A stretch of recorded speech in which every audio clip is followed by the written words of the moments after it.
Good morning 10th class. हम लोग English की बुक आपकी जो गोल्डन डेज है उसका 3rd चैप्टर पॉजिटिव हेल्थ पढ़ रहे थे। इसमें हमने एक क्लास ले ली थी पहले, ठीक है। उसको आज हम आगे जारी रखते हैं और आगे शुरू करते हैं चैप्टर को। तो यहाँ पर सबसे पहले हम लोग पढ़ेंगे we should remember that a contented mind and healthy living can help to keep us free from many disease. हमें याद रखना चाहिए हमेशा कि एक खुश दिमाग, संतुष्ट दिमाग और स्वस्थ जो जीवन है, जीवन जीने का तरीका है, वो हमारी मदद कर सकता है क्या करने में, keep us free from many disease, हमें कई सारी बीमारियों से दूर रखने में। In some ways it is easier for people in developing countries to achieve positive health. और कई तरीकों से तो जो ऐसे लोग हैं जो विकासशील देशों में रह रहे हैं, जो ऐसे देश जो अभी विकसित नहीं हुए हैं, वहाँ पर रहने वाले लोग ज़्यादा सरल हैं क्या करना, पॉजिटिव हेल्थ अचीव करना, because they have more close net social systems. क्योंकि उनका जो सामाजिक ताना बाना है बहुत ज़्यादा बारीकी से बुना हुआ है, यानी बहुत पास पास लोग रहते हैं, उनके जो पारिवारिक संबंध हैं बहुत पास के होते हैं, ठीक है। तो वो अपनी परेशानियाँ अपने खुद से शेयर कर लेते हैं, उनका सॉल्यूशन ढूंढ लेते हैं फैमिली के अंदर ही। With better communication between people, उन लोगों के बीच में क्या होता है, कम्युनिकेशन बहुत अच्छा होता है, आराम से अपनी बातें शेयर करते हैं। Than do many people in wealthy and developed nations. जबकि जो अमीर और विकसित देश है वहाँ पर लोग ऐसा नहीं कर पाते हैं, क्योंकि उनके जो सामाजिक संबंध हैं वो ज़्यादा पास के नहीं होते हैं, ज़्यादा क्लोज नहीं होते हैं। With very little by way of resources और sophisticated medical facilities.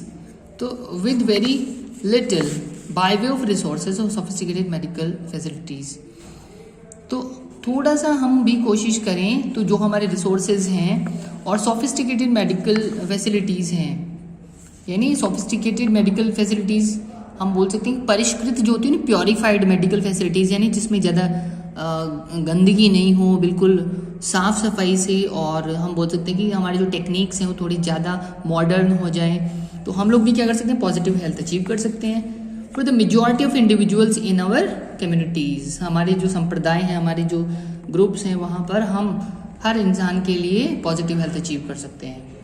This doesn't mean that we do not need medical care. इसका मतलब ये नहीं है कि हमें मेडिकल केयर की आवश्यकता ही नहीं है।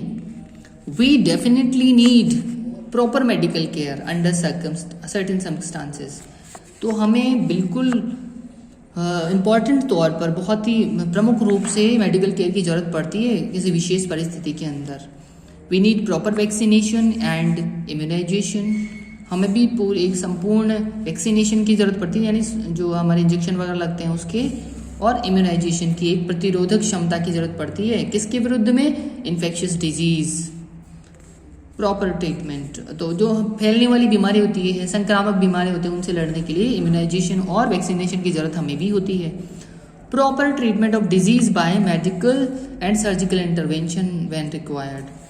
और प्रॉपर ट्रीटमेंट मिलना चाहिए ऐसी डिजीज़ से जो कि, और हमें क्या चाहिए, और मेडिकल एंड सर्जिकल इंटरवेंशन भी चाहिए, यानी दवाइयों से संबंधित और सर्जिकल यानी सर्जरी से संबंधित हमें क्या चाहिए, डॉक्टरों का भी इसमें मतलब बोल सकते हैं कि उनका भी इसमें इंटरवेन चाहिए, उनका हाथ होना चाहिए इसके अंदर भी, उनकी पक्ष रखना जरूरी है जब ज़रूरत हो।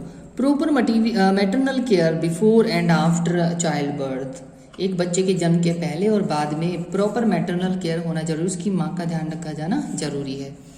And regular medical checks after the age of 40 years. 40 साल के बाद में लगातार मेडिकल चेक्स होना जरूरी है। However there is no need to be obsessed about our health. लेकिन फिर भी हमें हमारे स्वास्थ्य के बारे में ज़्यादा चिंता करने की, बहुत ज़्यादा परेशान होने की ज़रूरत नहीं है। And we should use our own instincts, हमें हमारी खुद की बुद्धि और हमारा दिमाग यूज़ करना है। And knowledge to decide what when medical intervention is really necessary.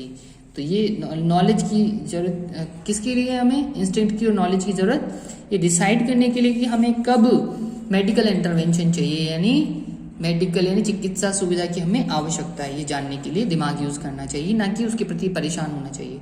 While most people in the developed countries enjoy better health. जो डेवलप्ड कंट्रीज़ हैं, विकसित देश है, वहाँ पर तो ज़्यादातर लोग क्या करते हैं, अच्छा स्वास्थ्य का आनंद उठाते हैं। The doctors of those countries attribute this better physical health largely to the improved medical facilities.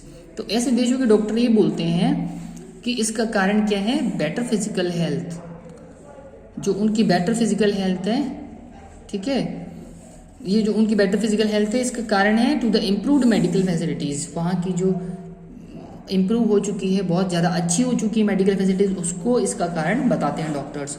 They tend to ignore other important social factors, बल्कि जो बाकी सामाजिक दूसरे इंपॉर्टेंट फैक्टर उनको तो वो इग्नोर ही कर देते हैं, उस पर ध्यान नहीं देते। कौन कौन से वो, such as the higher standards of education, जैसे कि शिक्षा का ऊंचा स्तर, वेल्थ यानी अमीरी, है ना, धन दौलत, न्यूट्रिशन यानी वहाँ का पोषण, कैसा उनका खाना मिल रहा है, एंड क्लीनर एनवायरनमेंट्स, और ज़्यादा अच्छे वहाँ के वातावरण को वो इग्नोर कर देते हैं। Enjoyed bye most of this population, तो वहाँ के जो लोग हैं उनमें से ज़्यादातर लोग इन सुविधाओं के कारण क्या है, अच्छा स्वास्थ्य जीते हैं। It may be helpful to realize that although people in the wealthy and developed nations have mostly achieved better physical health, तो ये तो जानने में ज़्यादा सहायक हो सकता है कि जो वेल्दी और डेवलप्ड नेशंस के जिन्होंने बेटर फिजिकल हेल्थ हासिल कर ली है, ऐसे लोग अचीव्ड बेटर फिजिकल हेल्थ, उन्होंने अमीर और डेवलप्ड देशों के लोगों ने बेटर फिजिकल हेल्थ हासिल कर ली है, किसकी बजाय, than people in the developed world, developing world, ऐसे देशों की बजाय जहाँ लोग अभी विकासशील अवस्था में है, अभी वो देश विकसित नहीं, उनकी बजाय ज़्यादा अच्छे हो गए हैं। Many of them are suffering from a decline in basic human values, लेकिन उनमें से ज़्यादातर अभी भी क्या कर रहे हैं, जो आधारभूत मानवीय मूल्य होते हैं उनमें उनकी कमी है। मानवीय मूल्य कौन से होते हैं, दया, है ना, कंपैशन, किसी के प्रति करुणा, है ना, दान होता है, दूसरों के साथ उदारता से बात करना, ठीक है, ये सारी चीज़ें ह्यूमन वैल्यूज़ होती है। The frequently reflected in complex problems, तो ये बोल रहा है कि this frequently reflected in complex problems such as drug dependence, और ये फटाफट से कई सारी समस्याओं में दिख जाता है कि उनमें ह्यूमन वैल्यूज़ नहीं है। कौन कौन सी समस्याओं में, जैसे कि ड्रग डिपेंडेंस, वो लोग ड्रग्स पे डिपेंड करते हैं, ड्रग्स यानी जो नशीली दवाएं होती हैं उस पर डिपेंड रहते हैं वो लोग। साइकोलॉजिकल एंड मेंटल इलनेसेस, उनकी मानसिक बीमारियां हो जाती हैं उन लोगों को, एंड स्ट्रेस रिलेटेड डिजीज, और तनाव दबाव से संबंधित उनकी बीमारियां हो जाती हैं। Family ties are breaking down and close happy human interactions are becoming less common, तो फैमिली टाइज जो उनके परिवार जो हैं वो टूट रहे हैं, और जो इंसानों के इंटरेक्शंस आपस में जो मेल मिलाप है वो भी क्या होता जा रहा है, कम कॉमन होता जा रहा है, वहाँ पर बहुत कम हो गया है। To cope with this difficult situations people often turn to psychoanalyst और साइकेट्रिस्ट, तो इस तरह की समस्याओं से निजात पाने के लिए, छुटकारा पाने के लिए लोग किसके पास जाते हैं, साइकोएनालिस्ट के पास या साइकेट्रिस्ट के पास, यानी जो मानसिक चिकित्सक होते हैं, मनोचिकित्सक होते हैं, उनके पास वो जाते हैं फॉर प्रोफेशनल हेल्प, जिससे कि उनको मतलब प्रोफेशनल यानी अपन बोल सकते हैं कि व्यावसायिक सहायता मिल सके, इसमें पूरी तरीके से वो सही हो सके। और aged aunts and wise friends, हमारी जो बूढ़ी आंटी हैं और हमारे बुद्धिमान मित्र जो हैं, बूढ़े जो हो चुके हैं, एजड हो चुके हैं, used to solve similar problems by listening, तो हम वो केवल समस्याओं को सुनकर ही इनको हल कर देते थे, ठीक है, and showing understanding and compassion, और समझदारी और दया दिखाते हुए वो इसको सॉल्व कर देते, as they believed it was most important to relieve the distressed person's mind, क्योंकि वो ये मानते थे कि दवा देना इम्पॉर्टेंट नहीं है, बल्कि जो डिस्ट्रेस्ड पर्सन है, जो तनाव रखने वाला इंसान है, उसको क्या करना, रिलीव महसूस करवाना, है ना, उसको थोड़ा आराम दिलवाना, उसको अच्छा महसूस करवाना ज़्यादा इंपॉर्टेंट होता है, ना कि डॉक्टर के पास भेजना। तो unfortunately people from many developing countries are trying to achieve positive the same level physical health, developing countries में भी लोग इसी तरह की हेल्थ को पाने की कोशिश कर रहे हैं, as that enjoyed by developed nations by providing medical facilities, जैसे कि डेवलप्ड कंट्रीज़ के लोगों के द्वारा इंजॉय की जाती है, क्या करके, मेडिकल फैसिलिटीज़ को प्रोवाइड करके। To cope with even minor health problems, तो छोटी छोटी समस्याओं के लिए भी वो लोग क्या करते हैं, मेडिकल फैसिलिटीज़ की हेल्प लेते हैं, विदेशी लोग जो होते हैं, यूरोपीय देश जो हैं, ऐसा ही हमारे यहाँ पर किया जाने लगा है। Other important factors associated with better physical health are being ignored, और जो अच्छी स्वास्थ्य से संबंधित दूसरे बेटर फिजिकल हेल्थ से रिलेटेड जो दूसरे इंपॉर्टेंट फैक्टर्स हैं उनको तो बिल्कुल इग्नोर किया जा रहा है, जैसे कि अच्छा वातावरण, साफ सफाई, है ना, हमारी इम्यूनिटी यानी प्रतिरोधक क्षमता शरीर की, व्यायाम जो है, इन सब चीज़ों को इग्नोर किया जा रहा है। तो ये हमारे स्वास्थ्य के बारे में आज हमने पढ़ा। बाकी हम अगली क्लास में पढ़ेंगे। आज आप इसमें जो मोस्ट इंपॉर्टेंट वर्ड्स आए हैं उसको लिखिए, जो आपको टफ वर्ड्स लग रहे हैं, और उनको डिक्शनरी से देखकर उनका मीनिंग आप लोग लिखेंगे। ये आपका होमवर्क रहेगा। बाकी हम पढ़ेंगे अगली क्लास में। तब तक के लिए बाय एवरीवन।